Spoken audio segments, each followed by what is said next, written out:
These stories were submitted by our subscribers to ymE2k15@gmail.com. If you have a scary story, then send it to us and it might be featured in our next video. If this video gets positive results, then we'll make a series of this, so be sure to let us know if we should at the end of the video. Number 5. The Urn. This story was submitted by a person called Susan. So this happened quite a few years ago. I rented a room in a house that my friend had recently purchased after my mum moved in with a boyfriend. I didn't want to live with him because he is a jackass. It was a decent little 2-bedroom house.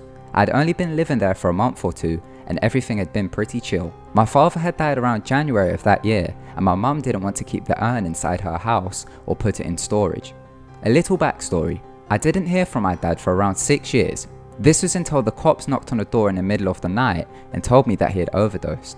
I was not surprised and neither was anybody else. We all saw it coming. We ended up getting him cremated. We debated back and forth on what to do with him. Nothing ever came of it. So anyways, I'm moving in and I felt kinda guilty putting the urn in storage, so I just stuck it in a closet. Now on to the spooky stuff. I woke up in the middle of the night, which isn't unusual for me as I'm not the greatest of sleepers. I'm sweating more than necessary for no reason. I checked the clock and it was about 3:58. Now I'm thinking, god damn it, I'm never gonna be able to get back to sleep. Now I'm just laying there trying to get back to sleep. I begin to hear a noise. It sounds like somebody was trying the doorknob or something. I knew that the door wasn't locked. I trust my roommate completely and never had a reason to lock my door. I call out, "Nick, you awake?" but got no response. I noticed the noise had stopped. I'm a little weirded out but I do not leave the bed. Just lay back and try to fall to sleep. As I'm laying there I notice my closet door is open. I was looking directly at my father's urn. It felt like I was being stared at or something. I try not to think about it. I eventually fall asleep and get up around 10 AM the next day. As I come out of the room and into the kitchen, I see my roommate standing there holding a gigantic kitchen knife. He looks absolutely terrified. He looks me dead in the eye and screams, "What the hell is wrong with you? Are you trying to kill me?" That was not funny. I'm all sorts of confused and trying to figure out what he's talking about. He then tells me his story of what happened the previous night. He said he woke up at around 4 AM to a blood-curdling scream. He jumps out of bed terrified. He then creeps into the kitchen and down the hall from our room and calls out my name. "Susan, are you alright?" He said he got no reply for a few seconds. He then heard another scream. He said it sounded like I was being murdered or something. He grabs the kitchen knife and runs to the door and starts to bang on it a few times. There is no response. He then tries the door. It's locked. He freaks out and doesn't know what to do, so he just stands away from the door for a few minutes. After a few minutes of this, he just backs away and stares at the door. He stays awake until daylight. We trade our accounts of the night and then we noticed what happened. I start to turn white. It dawns on us. We'd both been awake at the same time at 4 AM. Both of us called each other's names and got no response whatsoever. I didn't hear him and he did not hear me. We couldn't hear each other through the hollow wooden door. I heard no screams at all. It's possible I was having a nightmare or something and woke up screaming, but I'm pretty sure I wasn't. There were 2 screams and I didn't hear either of them. The door was apparently locked, but when I woke up it wasn't. Why he didn't call the police I'll never know, but whatever. His family are Greek and very superstitious. He got a local priest to bless the house, and since then, nothing has happened, but I also got rid of my father's urn. Number 4. That Thing. This story was submitted by Marlon. This story takes place around a year and a half ago on Thanksgiving's Day. My father and mother had separated, but they met for the holidays only. They thought they should at least share some kind of connection, so my brother and I wouldn't feel as if they hated each other. The thing about my mum's place was that it was located deep in the woods in an almost rich neighborhood. Every time I stayed there, I couldn't sleep and would often hear noises, and lights would turn on and off by themselves. I also noticed things would get misplaced around the house, and on a few occasions, the doorbell would ring but nobody would be there. So needless to say, the place gave me the spooks. Anyway, me, my father and my dog came over to the house to see my brother, stepfather and mum. Everyone was having a good time eating and drinking heavily, except my father who didn't want to get too wasted as there was roadblocks. I got a very eerie feeling and my dog was acting strange. He was usually playful and hyper, but for some reason he seemed sad and would bark at the window for no reason. Anyways, it was getting fairly late and it was about to get dark, so we were ready to leave. My dad told me to walk the dog around the area before we left. So I got him and we walked through a garden near a townhouse complex. It was dead silent, which was strange for a Thanksgiving night, especially in a fancy part of town like this. I would expect yuppies drinking or having a good time, but nope, it was dead silent. As I walked up a flight of stairs to a grassy area, my dog ran behind me and cried.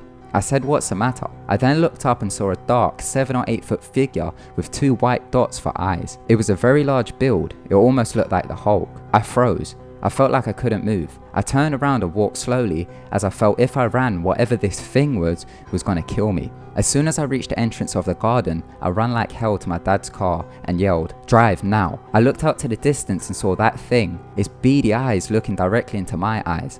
Since that day, I never stayed at my mum's again. She would always ask why I never come to stay, but I always give a made up answer, but it was after I saw that thing. Number 3. Shadow figure. This story was submitted by Zoe. Whether you believe me or not, it's up to your discretion. I was staying at a rented house with my uncle and his son. I was 14 at the time, and he was only a year younger, so we got on pretty well. The house had a basement where I could play some video games. It didn't really look like your typical basement. It had some household appliances in it. Regardless, it still made me feel uneasy. Of course, it didn't help that there was only one dim light to help me see. Although it gave me a creepy vibe, I'd play video games down there anyway. However, one day my uncle was upstairs on a business call and his girlfriend along with my cousin had gone out somewhere. At this time I decided to go down to the basement to play a new game that I'd bought. I felt more uneasy than usual. This didn't stop me though. My little ADHD brain was bent on being entertained. I descended into the basement. I sat down on the floor and set up the PS2.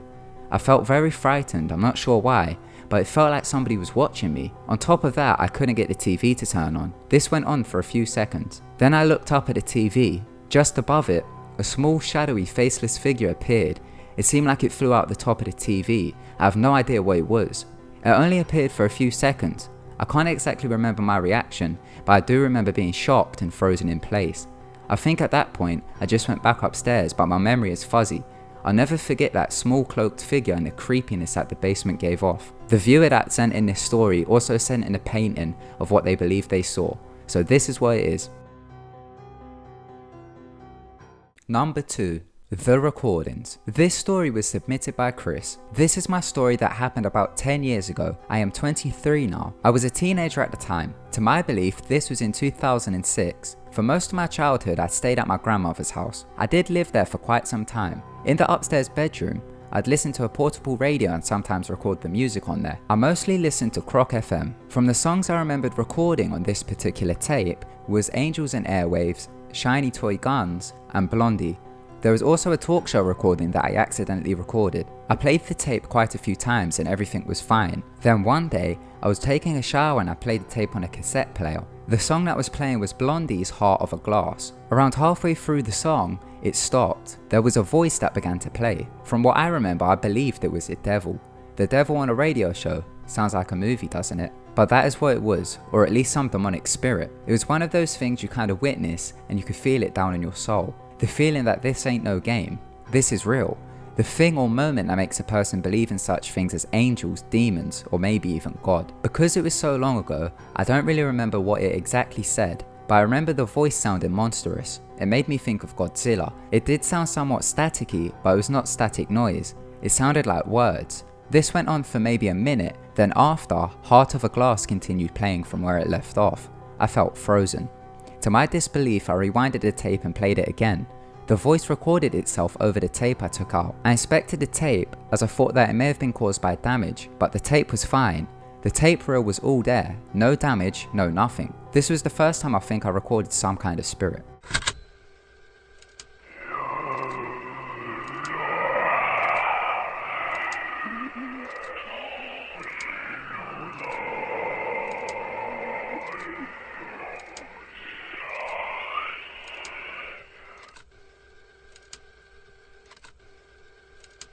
Number 1. The Headless Woman. This story was submitted by Mary Cruz. This is not a story that happened to me.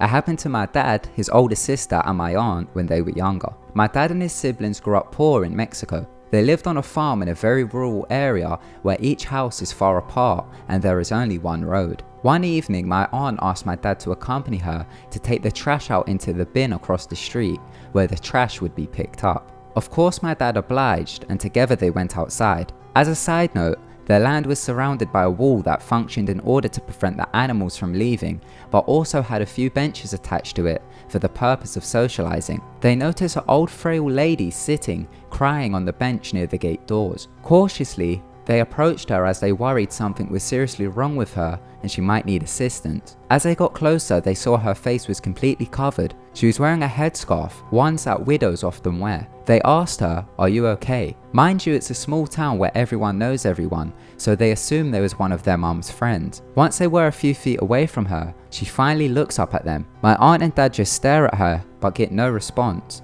That's when they noticed the sobbing had stopped and everything else seemed to go still. Finally, the woman pulled down her scarf and revealed the woman with no head at all. My aunt and dad were frozen in fear, and it was only until the woman got up and moved towards them that they hightailed it away from the bench and from the woman. I know what you're thinking, it could easily have been a practical joke played on them, but they swear it's not. After they were back inside the gated doors, they peeked outside, but the woman was nowhere to be seen. And in a place where it's practically deserted with no neighbours within a sight of a couple miles, it's not possible for her to have gone so quickly. To this day, my dad refuses to take out the trash at night. Fast forward to a few years after I was born. My mum's home alone in the same house my dad grew up in. Around the time she was going to bed, she heard the sobs of a woman crying just outside the gate doors.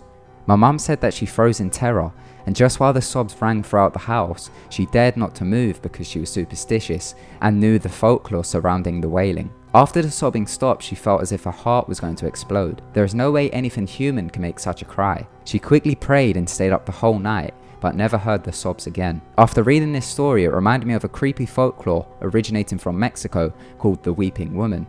We done a video about it, so click here if you want to watch it. Could the Weeping Woman be real? Who knows? Many people have reported seeing her and hearing her. Thank you so much for watching. Should we make this into a series? Let us know in the comments below.